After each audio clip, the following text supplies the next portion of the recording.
એકવાર જો વિડીયોમાં બતાવેલી રીત અને આ ટિપ્સને ફોલો કરી અને ચૂરમાના લાડુ બનાવ્યા તો હવે તમારી ઓળખાણ તમારા લાડુથી જ થઈ જશે અને બધા જ કહેશે આવા લાડુ બીજે ક્યાંય નથી ખાધા. તો એકવાર ચોક્કસ ટ્રાય કરજો અને વિડીયો પસંદ આવે તો લાઈક આપી રૂપલ્સ ટેસ્ટી ટિપ્સને સબસ્ક્રાઇબ જરૂર કરજો.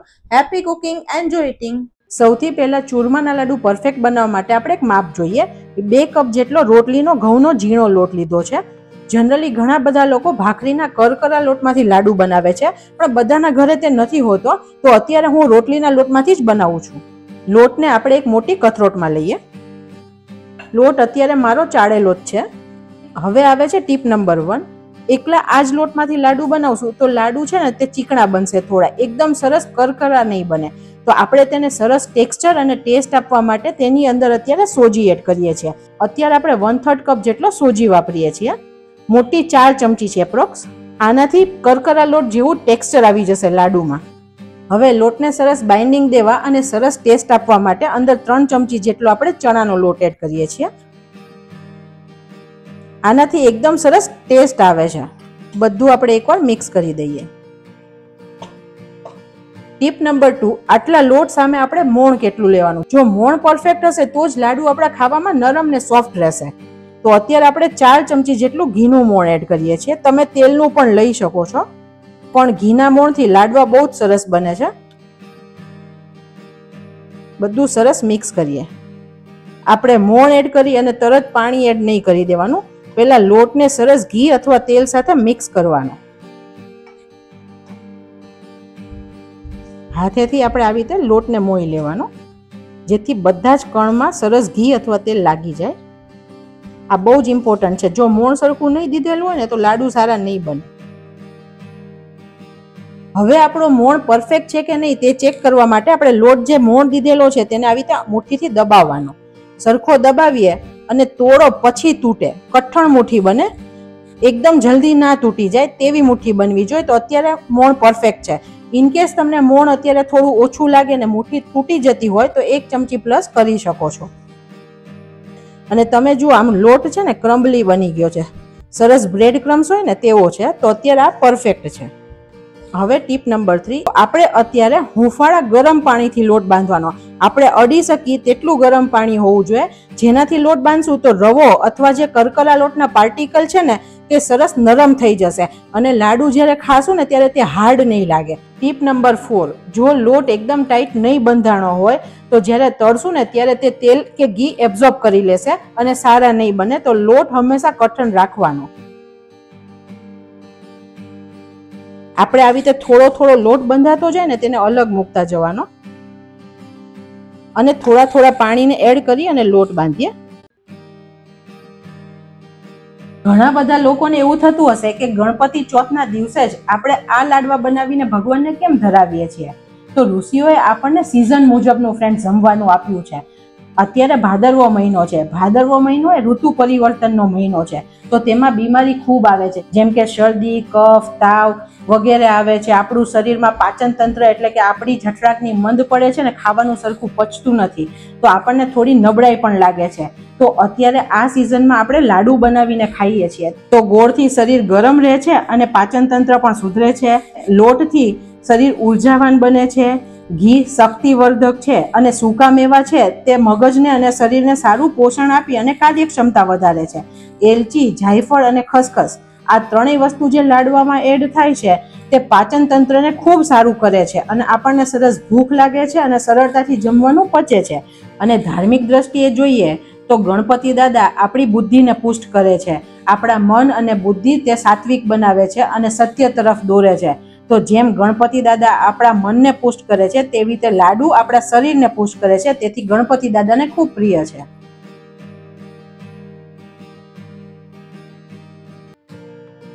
અત્યારે મેં આટલો લોટ છૂટો રહેવા દીધો છે. આ લોટ બાંધી દીધો છે. ઇનકેસ તમારાથી લોટ ઢીલો થઈ ગયો તો તમે કોરો લોટ ઉમેરશો તો તેમાં મોણ નહીં હોય.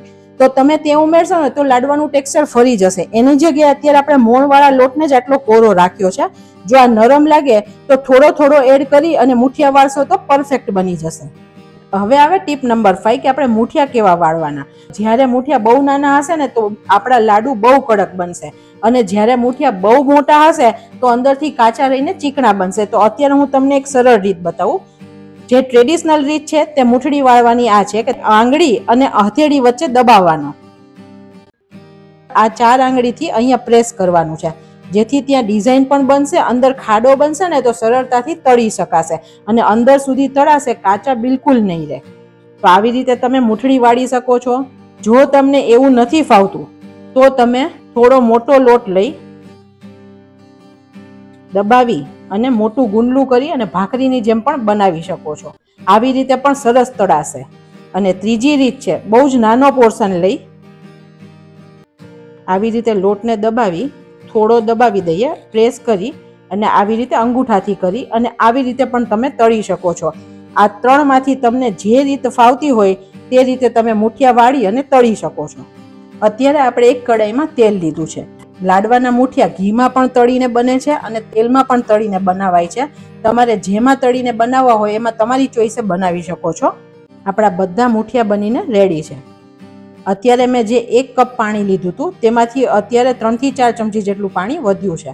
આનું વેરિએશન લોટ પ્રમાણે આવી શકે છે. હવે ટીપ નંબર 6, તેલનું ટેમ્પરેચર કેવું હોવું જોઈએ.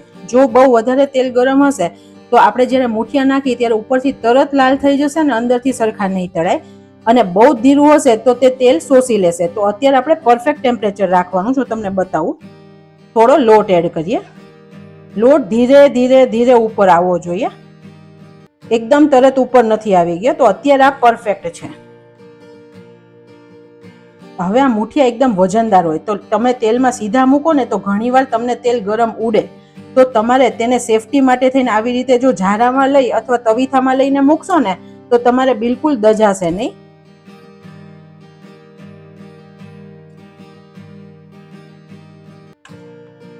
તરત આપણે આને હલાવવાના નથી. ગેસની ફ્લેમ અત્યારે એકદમ સ્લો કરી નાખી છે. આપણે આ મુઠિયાને એકદમ સરસ ગોલ્ડન થાય ત્યાં સુધી આપણે થવા દેવાના, એટલે ઘાટો થોડો કલર થાય ત્યાં સુધી થવા દઈએ. લાડવાનો બધા ટેસ્ટનો આધાર આ તળવા પર જ છે. ઘણી જગ્યાએ એકદમ વ્હાઈટ કલર જેવા લાડુ હોય, આપણને જોઈને જ ખાવાનું મન ન થાય, અને જ્યારે તમે ખાવ ને તો મોઢામાં તે તીખાશ પડતા લાગે. જો મુઠિયા સરસ તળાણા હશે તો જ લાડુ પરફેક્ટ કોરા અને દાણેદાર બનશે.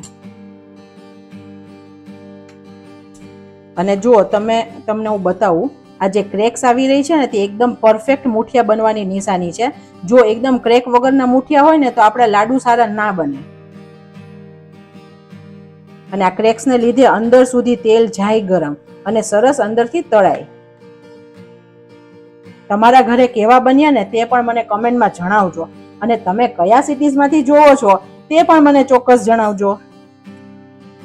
જો તમે વચ્ચેથી જુઓ, આ જગ્યાએથી હજુ તમને લોટ જેવું દેખાશે. હું તમને એટલા માટે કહું છું કે આખું પરફેક્ટ મુઠિયું તળાણું એ ખબર કેવી રીતે પડે, ઉપર ને સાઈડમાંથી તળાઈ ગયું છે, પણ અહીંયા તમે વચ્ચે જુઓ તો હજુ આપણે એકદમ ધીરા તાપે તેને બેક સાઈડ કરી અને તળવાનું છે. આવી રીતે ઊંધું મૂકવાનું જેથી તેલની અંદર તે ભાગ રહે. તમે જુઓ પરફેક્ટ કલર આવી ગયો છે ને અંદરથી પણ સરસ ચડી ગયું છે. બિલકુલ લોટ વાળો કલર નથી લાગતો, અને અત્યારે આ પરફેક્ટ તળાઈ ગયું છે. આપણે કાઢી લઈએ. 2 ચમચા જેટલું ઘી લઈએ છીએ. અત્યારે મેં 10-15 નંગ જેટલી બદામ લીધી છે. 10-15 નંગ કાજુ લીધા છે. આ બધું ડ્રાયફ્રૂટ થોડું તળી લઈએ ને તો તેનો ટેસ્ટ બહુ સારો આવે છે. લાડુની સેલ્ફ લાઈફ વધારવા માટે ફ્રેન્ડ્સ આ બધી વસ્તુ કરવી જરૂરી છે, જેથી આમાં ડ્રાયફ્રૂટમાં પણ બિલકુલ મોઇસ્ચર ના રહે. આ લાડવા તમે મહિના સુધી ખાઈ શકો છો ફ્રેન્ડ્સ. ઘણીવાર એવું થાય છે કે આના જે કટકા આવે છે ને તો લાડુ જ્યારે વાળો ને ત્યારે તે ત્યાંથી તૂટી જાય છે, અને જો વડીલો હશે તો તે ડ્રાયફ્રૂટ સાઈડમાં કાઢી નાખશે ને પછી ખાશે. તો આને આપણે પલ્સ મોડ પર ઓન ઓફ કરતા મિક્સરમાં ક્રશ કરી અને પાવડર બનાવી લઈએ, જેથી બધા જ ખાઈ શકશે. હવે આ જ્યારે ગરમ છે ત્યારે આપણે એને તે થોડા તોડી દઈએ. ગરમ હોય તો તમે વેલણ અથવા ચપ્પુથી કરશો ને તો સરસ થઈ જશે. કેટલા પરફેક્ટ બન્યા છે, બિલકુલ હાથમાં લોટ ચોટતો નથી ફ્રેન્ડ્સ. હવે ટીપ નંબર 7, આ જ્યારે ગરમ છે મિશ્રણ અને આપણે મિક્સરમાં ક્રશ કરશું ને તો આ ગરમ છે તેની વરાળ થશે અને મિક્સરમાંથી પણ પોતાની ગરમી હોય છે, તો બંનેને લીધે જે ટેક્સચર છે ને તે થોડું ચીકણું એટલે કે નરમ થઈ જશે. તેની જગ્યાએ આપણે પૂરું ઠંડુ કરીને જ્યારે ક્રશ કરશું અને ચાળશું ને તો પરફેક્ટ દાણાદાર ટેક્સચર બનશે. તો આને પૂરું ઠંડુ કરવું જરૂરી છે. હવે આને આપણે મિક્સરમાં લઈએ ને 2 બેચમાં ક્રશ કરીશું. હવે ઘઉં ચાળવાનો ચાળનો લીધો છે અને આપણે ક્રશ કર્યું તે મિશ્રણ આપણે આમાં નાખીએ અને ચાળી લઈએ. ઘણા બધા લોકો ચાળતા નથી, પણ ઘણીવાર એવું થાય કે કોઈ મોટો ભાગ રહી ગયો હોય ને તો તે નીકળી જશે અને એક સરખા દાણા પડશે. બીજો બેચ પણ ક્રશ કરી દઈએ. હવે ચૂરમું એકદમ સરસ દાણેદાર તૈયાર થયું. તમે જુઓ, બિલકુલ ચીકાશ નથી અને બિલકુલ વધારે પડતું કોઈ પાર્ટિકલ નથી, બધા એક સરખા દાણા છે. હવે આવે છે ટીપ નંબર 8. આપણે ગોળનું પ્રમાણ કેટલું રાખવું તે બધાને ફ્રેન્ડ્સ તકલીફ પડે છે, કેમ કે ઘણા બધા લોકો લોટ પ્રમાણે, કોરો લોટ હોય ને તે પ્રમાણે તમને ગોળનું માપ કહે છે, તો ઘણીવાર તેમાં લાડુ પ્રોપર નથી બનતા. આજે હું તમને બીજી અલગ રીત કહું. તમારા ઘરની કોઈ પણ વાટકીને તમારે આવી રીતે 3 ભરી લેવાની અને તે જ વાટકીના માપથી આપણે ગોળ પણ લેવાનો.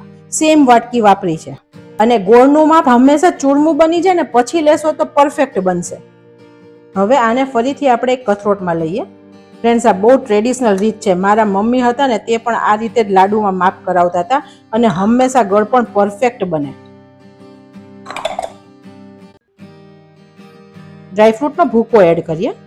આપણે લાડવામાં હંમેશા ઉપરથી ખસખસ લગાવીએ, પણ તેમાં આપણે એક લાડુ ખાય અથવા અડધો લાડુ ખાય તો ખસખસ બહુ ઓછા પ્રમાણમાં આવે અને ખસખસ શરીર માટે ખાવી ખૂબ ઉપયોગી છે, ખૂબ પોષક તત્વથી ભરપૂર છે. તો આપણે અત્યારે આની અંદર પણ 1 ચમચી એડ કરીએ છીએ.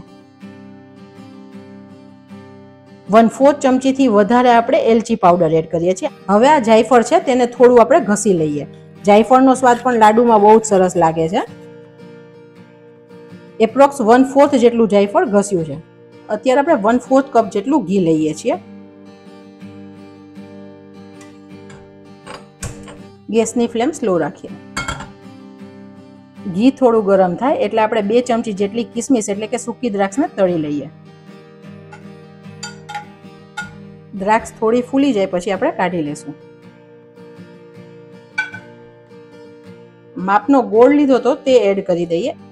આનો આપણે કોઈ પાયો નથી બનાવવાનો કે કોઈ તાર નહીં, આપણે ખાલી ગોળને મેલ્ટ જ કરવાનો છે. આપણે ગોળ સમારીને જ લીધો છે જેથી જલ્દીથી મેલ્ટ થઈ જાય. અત્યારે મારો દેશી ગોળ છે તો થોડો તમને બ્રાઉન કલર દેખાતો હશે, તમે કોલ્હાપુરી પણ વાપરી શકો છો.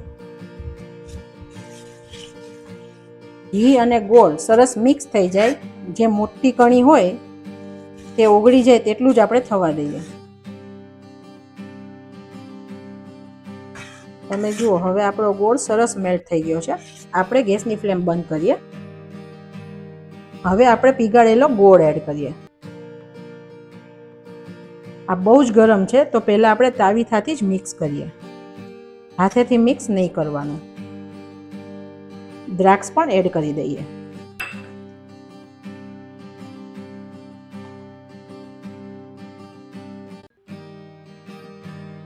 ઘી ફ્રેન્ડ્સ, તમને જ્યારે વાળતી વખતે જો ઓછું લાગે ને તો આપણે એડ કરી શકશું, પણ પહેલેથી વધારે ઘી હશે ને તો આપણે કાઢી નહીં શકીએ. તો પહેલા ઘી માપે રાખવાનું.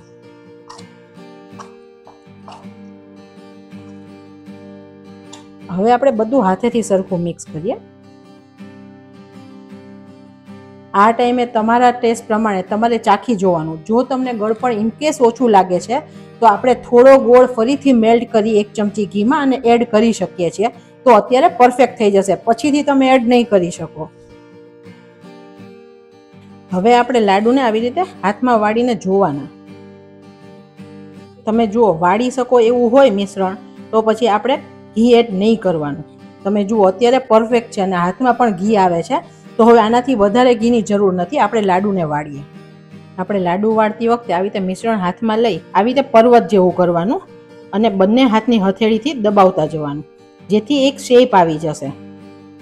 હવે તમારો આવો પર્વત આકાર વાળો હાથ કરી નીચેનો હાથ સીધો રાખી અને આવી રીતે લાડુને વાળવાના. આ એકદમ ટ્રેડિશનલ રીત છે. અત્યારે બધા બોલની જેમ સીધા ગોળ વાળી શકે છે અને એવી રીતે ખાઈ જ શકાય ફ્રેન્ડ્સ, પણ આ લાડુ જ્યારે પીરસો હોય ને ત્યારે લુકમાં સરસ લાગે. દેખાવમાં એકદમ પરફેક્ટ લાડુ લાગે. હવે ઉપર આપણે ખસખસ લગાડીએ. ખસખસ છે ને ફ્રેન્ડ્સ, તે લાડુનો મેકઅપ પણ છે, તેનાથી લુક લાડુનો બહુ જ સરસ લાગે. એકદમ મસ્ત લાડુ વળી ગયો છે. આપણે જે માપ લીધું લોટનું તેનાથી અત્યારે 8 લાડુ બનીને તૈયાર થયા છે.